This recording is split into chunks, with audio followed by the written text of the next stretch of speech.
Um dia, eu estava escutando aquela música Índios, do Legião Urbana, e em um certo verso, Renato Russo pergunta: quem me dera, ao menos uma vez, entender como um só Deus, ao mesmo tempo é três. E assim, independente do contexto em que esse verso está colocado, o questionamento que ele faz ele é muito importante. E de fato, se nós queremos entender a fé católica, essa resposta tem que estar minimamente respondida. Que história é essa? De que nós acreditamos em um só Deus, mas que é três pessoas.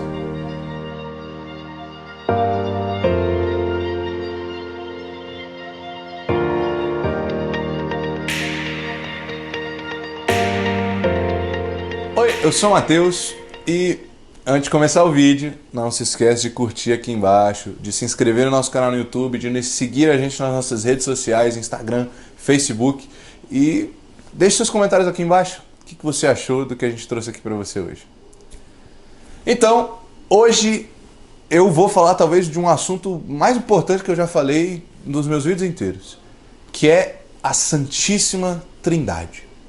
E por que é tão importante? Porque, olha, para ser católico, tem que acreditar na Santíssima Trindade. Não existe, é inconcebível o catolicismo sem a crença de que Deus existe em três pessoas: Pai, Filho e Espírito Santo. Ou seja, se quer saber se é católico, uma das primeiras perguntas que você tem que fazer é se acredita na Trindade. Mas agora, a Igreja reconhece, todos nós sabemos, que o dogma da Santíssima Trindade é realmente muito difícil de compreender. E, assim, talvez por essa grande dificuldade é que surjam duas perguntas. A primeira delas é a mais óbvia. Como é que funciona esse negócio de Trindade? Como é que é um Deus, mas é Pai, Filho e Espírito Santo? Aí o Pai, o Filho procede do Pai, o Espírito procede do Pai e do Filho, mas os três surgem ao mesmo tempo e não surgem porque são Deus. Enfim, é uma confusão muito grande. Então, como funciona? E a segunda, e talvez essa seja até mais pertinente, será que esse negócio de Santíssima Trindade não é só uma invenção da Igreja? Assim, pô, eles têm Jesus lá, né? Jesus é o cara e vamos transformar ele em Deus. Aí fizeram o dogma da Santíssima Trindade e disseram, ó, não dá para entender, mas é isso. Será que foi isso que a Igreja fez ao longo desse tempo todo? A primeira pergunta que eu quero responder é aquela: será que a Santíssima Trindade é só mais uma invenção da Igreja Católica para confundir as cabeças dos seus fiéis? E a verdade é que não. A origem da Santíssima Trindade, na verdade, ela é revelada pelo próprio Deus através das Escrituras. Não foi só no século IV, no Concílio de Nicéia, que essa ideia de Trindade começou a surgir no coração da Igreja. Isso é muito antigo. Até indícios no Antigo Testamento, se a gente for olhar no livro do Gênesis, quando Deus vai falar, façamos o homem à nossa imagem e semelhança, já percebemos um caráter trinitário desde essa passagem. Mas principalmente no Novo Testamento, a gente percebe com muita clareza de que essa sempre foi a crença dos apóstolos.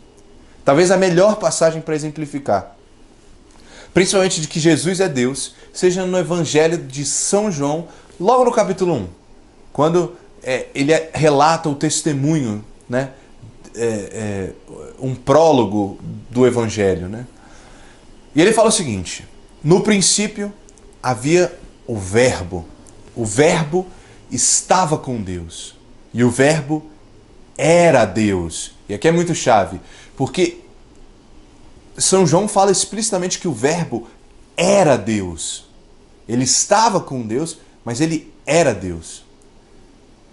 E esse é um ponto muito importante. E depois ele continua, ele conclui dizendo que o Verbo se fez carne, se encarnou e habitou entre nós. A Bíblia não poderia ser mais clara em dizer que Jesus é verdadeiramente Deus, na figura, na pessoa do Filho, a segunda pessoa da Santíssima Trindade. Ou seja, São João está dizendo explicitamente o quê? Jesus é Deus, ele é o Deus que se fez carne, se encarnou no seio da Virgem Maria pelo poder do Espírito Santo.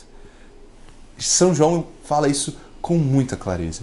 Então, a origem da Trindade é uma origem bíblica. Desde os tempos dos apóstolos, a igreja acredita fielmente na Santíssima Trindade, de que Deus é Pai, Filho e Espírito Santo. E a questão é que a Bíblia não manifesta somente a divindade do Filho, mas também manifesta, talvez de maneira mais sutil, mas manifesta a divindade do Espírito Santo também. Se a gente for olhar ainda mesmo no Evangelho de São João, isso é comentado, mas sobretudo no Evangelho de São Mateus, quando nós ouvimos o relato do batismo de Jesus por São João Batista. Isso talvez seja a maior clareza, junto com outra passagem que eu vou comentar também, de que o Espírito Santo é Deus. Porque quando Jesus é batizado, quando aparece a figura do Filho de Deus, nós vemos claramente que o Filho está ali, porque é Jesus. Mas também ouvimos uma voz do céu, o Pai, que fala: este é meu Filho amado, em quem eu coloco toda a minha afeição. Então, este é meu Filho amado, e portanto, quem fala é a figura do Pai. E o Evangelho ainda comenta que o Espírito de Deus apareceu na forma de uma pomba. Então fica muito expresso aqui, e o evangelista faz questão de manifestar essa realidade trinitária, de dizer que o Pai, o Filho e o Espírito Santo são os três em consonância, né? Realmente em total sintonia dentro de um momento de extrema glória, que é o batismo.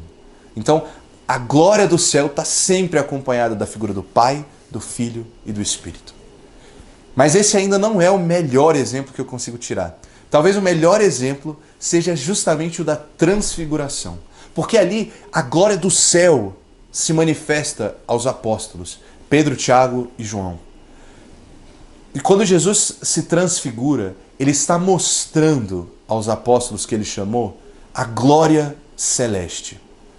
E novamente, vemos o Filho representado na figura de Cristo. O relato nos conta que Jesus foi cercado por uma nuvem.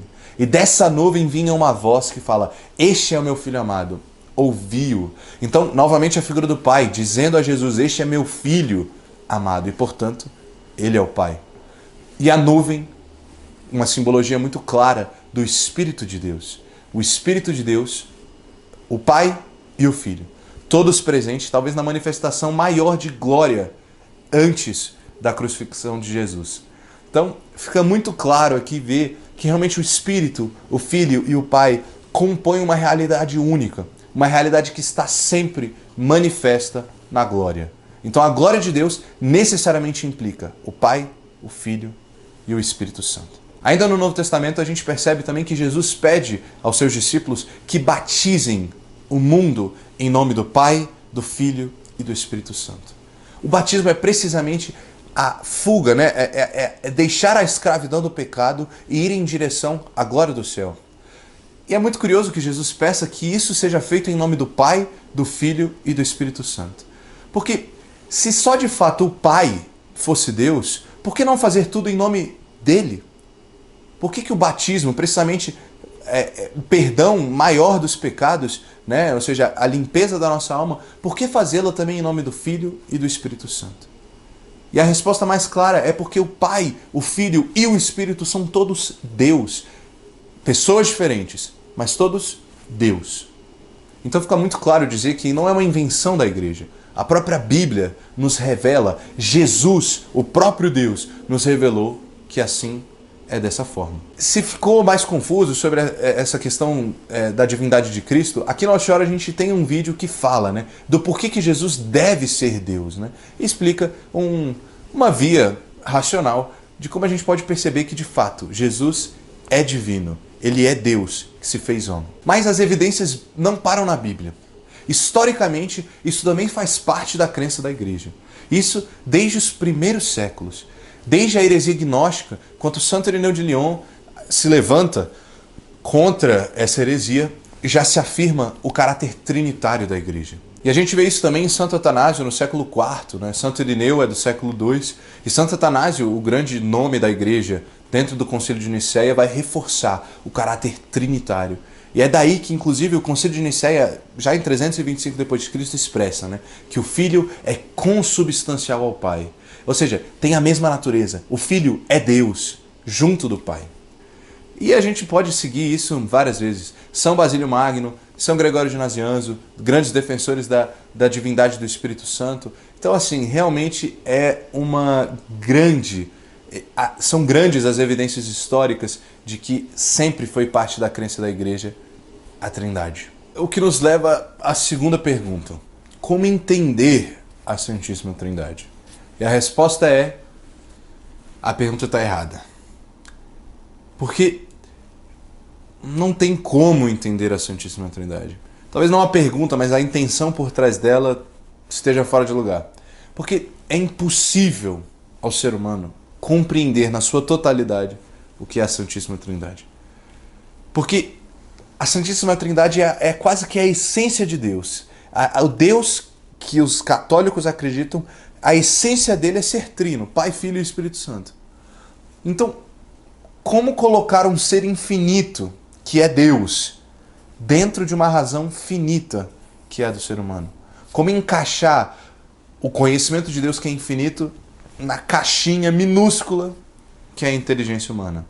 Então, realmente, assim, é impossível que a gente entenda a Santíssima Trindade. Mas, felizmente, isso não significa que a gente não entenda nada da Santíssima Trindade. Por exemplo, uma coisa que a gente sabe é que ela é verdadeira. Mas agora, como que a gente pode, talvez, explicar de uma maneira didática o que a igreja crê sobre a Santíssima Trindade? E talvez a maneira um pouco mais complexa, mas ainda assim didática, que a gente pode encontrar é o seguinte: na Santíssima Trindade a gente está dentro de dois conceitos principais, o de pessoa e o de natureza. A pessoa é a resposta para a seguinte pergunta: quem é? E a natureza é a resposta para a pergunta: o que é?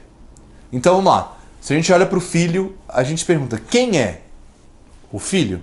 Mas o que é? Deus. Agora a gente vai para o pai. O que é? Deus. Mas quem é o pai? E o Espírito, a mesma coisa. Quem é o Espírito? Mas o que é? Deus. Então aqui a gente percebe o quê? As pessoas são diferentes, mas a natureza é a mesma. Então, veja bem, o que significa dizer que algo tem a mesma natureza, ou como o Concílio de Nicéia utilizou, é consubstancial? O que significa dizer que tem a mesma substância? Significa dizer que todas, sem exceção, todas as características que eu encontro no Pai, eu encontro no Filho e eu encontro no Espírito Santo. E tudo o que faz o Pai, faz o Filho e faz o Espírito. Mas agora, são pessoas diferentes. Ficou difícil ainda? Pois é. É assim mesmo. Querer entender a Trindade é impossível. É algo que não deveria nem passar na cabeça do ser humano. Naquela famosa história de Santo Agostinho, ele já nos avisa que é mais fácil colocar toda a água do oceano dentro de um buraquinho do que entender a Santíssima Trindade. Então, a gente pode criar meios de talvez simplificar essa explicação. Por exemplo, a Santíssima Trindade é como a água, que pode se manifestar em 3 estados, sólido, líquido e gasoso, mas em nenhum dos 3 ela deixa de ser água. Ou a gente pode dizer que a Santíssima Trindade é como o sorvete napolitano, que são 3 sabores, mas os 3 ainda são sorvete. Ou, enfim, é como o sol, que é o Pai, que envia sua luz, né, que é o Filho, e essa luz aquece o ser humano. E esse calor seria o Espírito Santo, mas os 3 ainda são partes do Sol. Então, a gente pode criar meios e meios e tentativas de explicar, mas na verdade, o final das contas é o seguinte: nunca vão ser suficientes. O que a gente sabe é, Deus é um só Deus. O catolicismo não é politeísta. Ele acredita só em um Deus, só existe um Deus. Que são 3 pessoas. Uma só natureza, mas 3 pessoas. E é difícil de entender. Mas agora, é justamente por isso que a Santíssima Trindade talvez seja o mistério mais belo de toda a fé católica. Justamente por ele ser quase que incompreensível. É o que faz tão belo. Porque, pelo fato de nós não conseguirmos entender, manifesta no nosso coração o seguinte: nós somos pequenininhos, somos nada em comparação à grandeza de Deus. Deus é grande demais para caber no coração humano. Mas ao mesmo tempo, e talvez esse seja a maior beleza, é que quando nós reconhecemos a existência de 3 pessoas em um só Deus, a gente reconhece o tamanho do amor de Deus por nós. Porque nós começamos a perceber que Deus se doou por inteiro à humanidade. E na Trindade, então, se manifesta o amor verdadeiro de Deus por todos os homens. Veja, Deus é Pai, Filho e Espírito Santo. E Ele se entregou como Pai na criação. Se entregou como Filho na redenção. E se entregou como Espírito Santo na santificação. Olha quão grande é o amor que Deus tem por nós. Que se entrega inteiramente, na sua natureza completa, Ele se entrega. Nas suas 3 pessoas, Ele se entregou a nós. Então é bem verdade que a gente nunca vai compreender a Santíssima Trindade.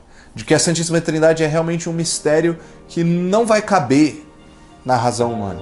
Ela nos manifesta o conhecimento mais importante, que é o de que ninguém ama como Deus ama.